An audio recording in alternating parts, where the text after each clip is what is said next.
Rural Americans deserve access to the best of what our nation has to offer, especially health care. Across every state and every community, America's rural hospitals are the first line of defense, protecting our families, neighbors, and loved ones. No matter where you live, hospital care doesn't clock out. They're there 24 hours a day, 7 days a week, 365 days a year. Each year, America's over 5,000 hospitals care for millions of patients, providing 24/7 emergency care, delivering babies, cancer treatments, and other life-saving care that patients rely on. Behind every one of those patients are doctors, nurses, and caregivers working tirelessly to keep people healthy and safe. Hospitals are our community's lifelines. They employ our neighbors and keep our families healthy. But now, some in Congress are threatening access to care. Tell Congress, protect patient care to keep America strong. Don't cut rural health care.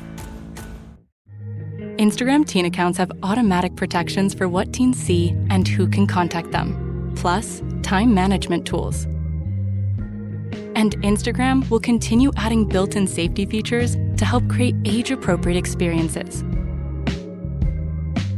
Learn more about teen accounts and Instagram's ongoing work to protect teens online at instagram.com/teenaccounts.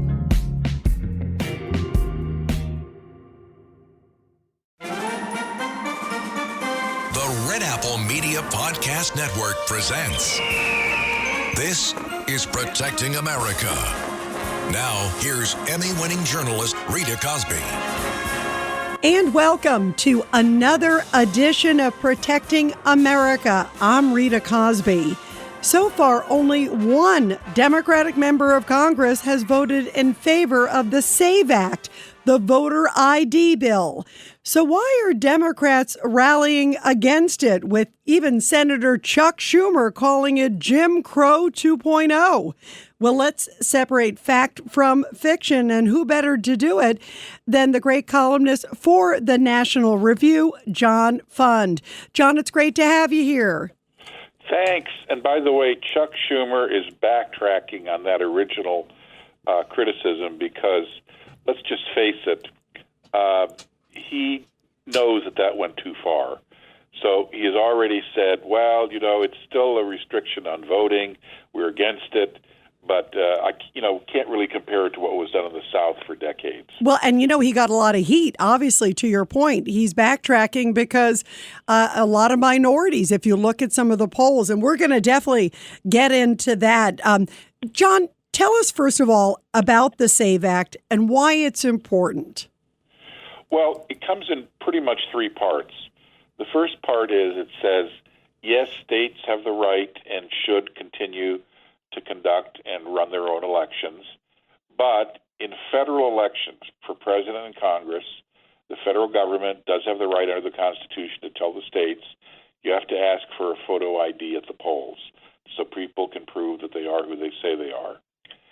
The second part is that when you first register to vote, not if you're registered now, but when future registrations, people have to produce something. It's a government ID, it's a tribal card if you're an American Indian, it's a passport, it's a birth certificate copy, it's whatever it is that shows you were born a citizen. And many countries, of course, require that when people register to vote. And the third thing is it says, look, all of the states are getting grants from the federal government to improve their election systems, buy new equipment, et cetera. If you're going to do that, you have to clean up your voter registration rolls, and many states haven't done that.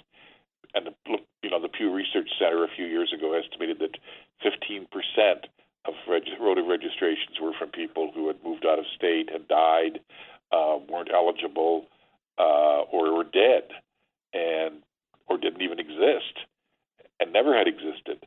So if you're going to take that federal money, you have to agree to clean up your voter registration rolls. That's pretty much the bill. That's amazing what you just said. I want to sort of pick up 15%. That's an enormous amount. I mean, especially in federal elections, we're talking a massive amount. Well, no company would ever try to sell a product or build a consumer mailing list using the voter registration information because it's simply too inaccurate and too out of date. Yeah, that's a great point, because how could you do it if so many of them were either maybe never even existed, not even out of date, but some of them you have to wonder, where did the names come from, right? Well, let's just say that if you move out of state and you don't contact your voter registration office saying, take my name off the rolls, I'm registering somewhere else, they're not exactly in a hurry to catch up with you and correct your record. So that means that if you stay on the rolls, that means anybody could go, in theory, to a polling place, and in New York City they don't ask for ID, then vote in your place.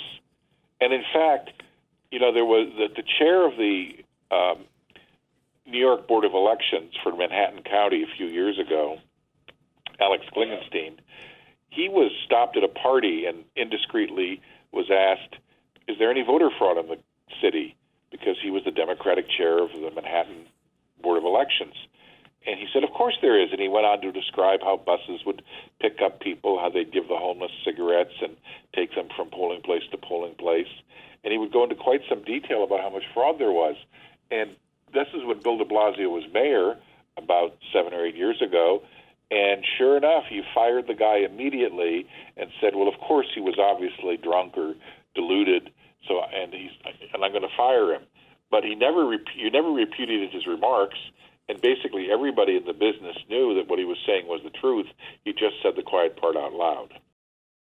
So now, as you're talking about, obviously, that's a big concern because everybody needs to have faith. And when I hear the steps of the SAVE Act, you think about, John, you go to rent a book at a library, you're going to need ID. You go on the plane, you're going to need ID.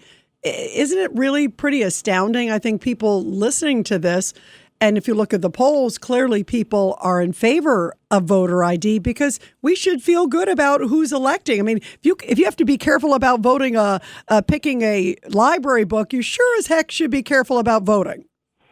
Well, it goes even beyond that. The argument that some liberals make is, well, those things like getting a library book aren't constitutional rights.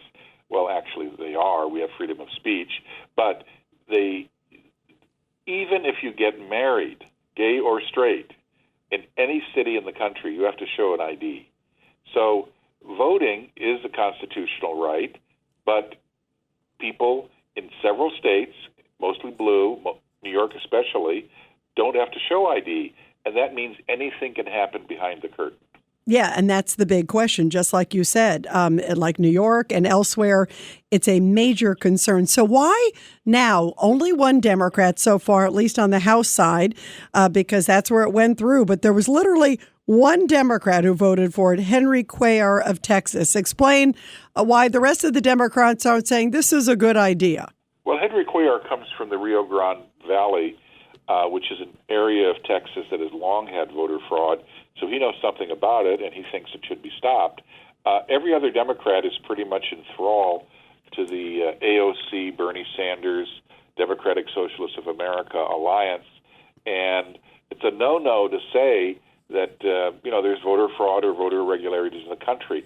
But just to give you one more New York City anecdote, one of the last acts that Michael Bloomberg had when he left office in 2012 was he said, I'm going to release a report from the New York City Board Investigative Bureau. Those are the people who actually conduct audits and other things for the city. And he said, I'm going to have them go in the the general election and track and see how much security there is at the ballot box. So he had 63 people go out and be investigators and try to vote using somebody else's name, somebody else's identity. And out of 63 tries, 61 succeeded. Wow. In other words, they were able to vote for someone else. And by the way, they mixed this up. So, for example, a 21-year-old Puerto Rican investigator would say she was a 92-year-old Polish woman. And it was absurd, but they would let them vote. Wow. There were only two cases where it didn't work. One was a guy showed up. He was told he was at the wrong precinct. His precinct was next door, and the election officer walked him out of the building, pointed him in the right direction, and sent him on his way. And he was able to vote in that precinct. The only other failure was a guy showed up in Brooklyn, and said, I'd like to vote in the so-and-so's name. And the woman at the desk looked up and says, I can't let you do that. And he said, why not? And she said, well, look, you're trying to vote in the name of my son, and he's in jail right now, and I know he doesn't look anything like you, and I know that he's in jail and you're not, so you can't vote here. That's amazing. So it took someone happened to be at the place where her son. I mean, that isn't, but that was the criteria. Otherwise, it was smooth sailing. Absolutely, which meant anyone could have voted that wanted to, and that's how lax the security is in New York City. That's really frightening. So where is this headed? Give us a sense, John Fund, where it's headed, because, okay, it goes through narrowly, of course, in the House, then it goes to the Senate. Explain some of the steps that are about to happen and what the Senate, because we're hearing from Democrats that they may just continue to go on and on and on. And as you pointed out, Schumer is sort of all over the place, but he's clearly saying he will not support this. Well, 50 Republicans have said they support the SAVE Act. That plus Vice President Vance would be enough to pass it. Every Democrat, as far as I know, is opposed to it, except perhaps John Fetterman. He isn't declared yet. But the problem is the Senate requires 60 votes to bring a measure to the floor. And there are enough Democrats who say they're not going to support it that so far it's sort of stuck. So what the Republicans, I think, are going to do is they're going to say we're going to probably have to live and fight another day. But let's get rid of the old filibuster that we use where people just declare that they are opposed to a bill. Let's make them talk it out. Let's make them stand up and talk until they drop and arguing against this bill, because the more they argue with these specious arguments that it's Jim Crow 2.0 or that somehow married women won't be allowed to vote if they change their name, let's have them talk it out, because their position is so ludicrous it will erode their credibility and it will soften them up for the time when we do have more senators and we can put more pressure on them and actually get it passed through the Senate. But regardless, it does not look like it's going to get passed. This year. Yeah, which says a lot because it's a big midterm year. Now, why do you think Schumer, do you think he just got so much heat? Because if you look at some of the polls, which you know all too well, John, a lot of the polls show that Americans are overwhelmingly in support of this. And I've even seen African Americans, when it's broken down by Democrats, African Americans, overwhelmingly, they want voter ID. They want integrity in the voting process.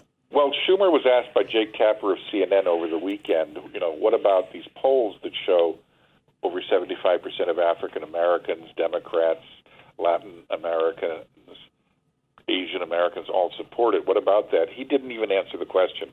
He just went on and talked about something else. So they recognize their argument is rhetorically weak and is a minority position. So I think that the real issue here is this.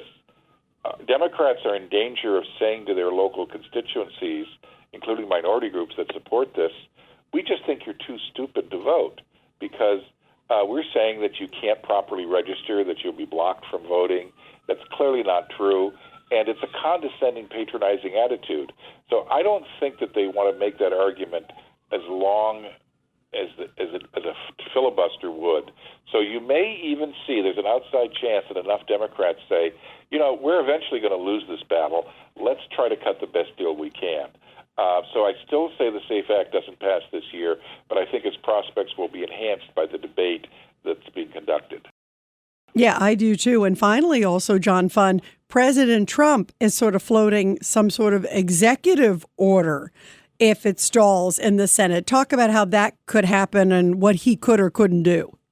Well, I think one of the complicating things in this whole issue is that President Trump says a lot of things. And, for example, after the 2020 election, he said some things about the election that didn't quite track with what I saw in the books that I wrote about. He's also, I think, sometimes exaggerated. I think the problem that he identifies is real, but he's not always the most helpful supporter.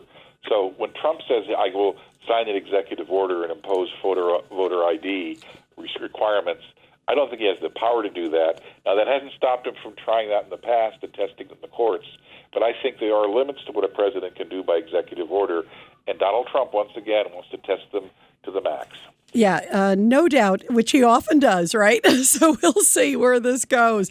Everybody be sure to subscribe and share to this podcast. John Fund, you are terrific, and thank you for bringing us up to speed on a really important issue affecting American voters and the integrity of the process, which we all need to have. John, thank you very much. Thank you. Pleasure, Rita. And everybody, I'll be back soon with another great edition of Protecting America. And of course, you can catch me every weeknight, 10 p.m. to midnight on the legendary WABC Radio.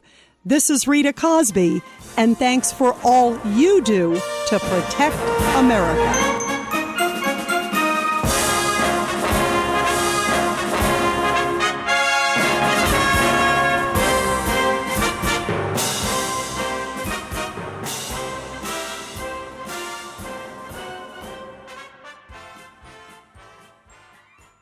Rural Americans deserve access to the best of what our nation has to offer, especially health care. Across every state and every community, America's rural hospitals are the first line of defense, protecting our families, neighbors, and loved ones. No matter where you live, hospital care doesn't clock out. They're there 24 hours a day, 7 days a week, 365 days a year. Each year, America's over 5,000 hospitals care for millions of patients, providing 24/7 emergency care, delivering babies, cancer treatments, and other life-saving care that patients rely on. Behind every one of those patients are doctors, nurses, and caregivers working tirelessly to keep people healthy and safe. Hospitals are our community's lifelines. They employ our neighbors and keep our families healthy. But now, some in Congress are threatening access to care. Tell Congress, protect patient care to keep America strong. Don't cut rural health care.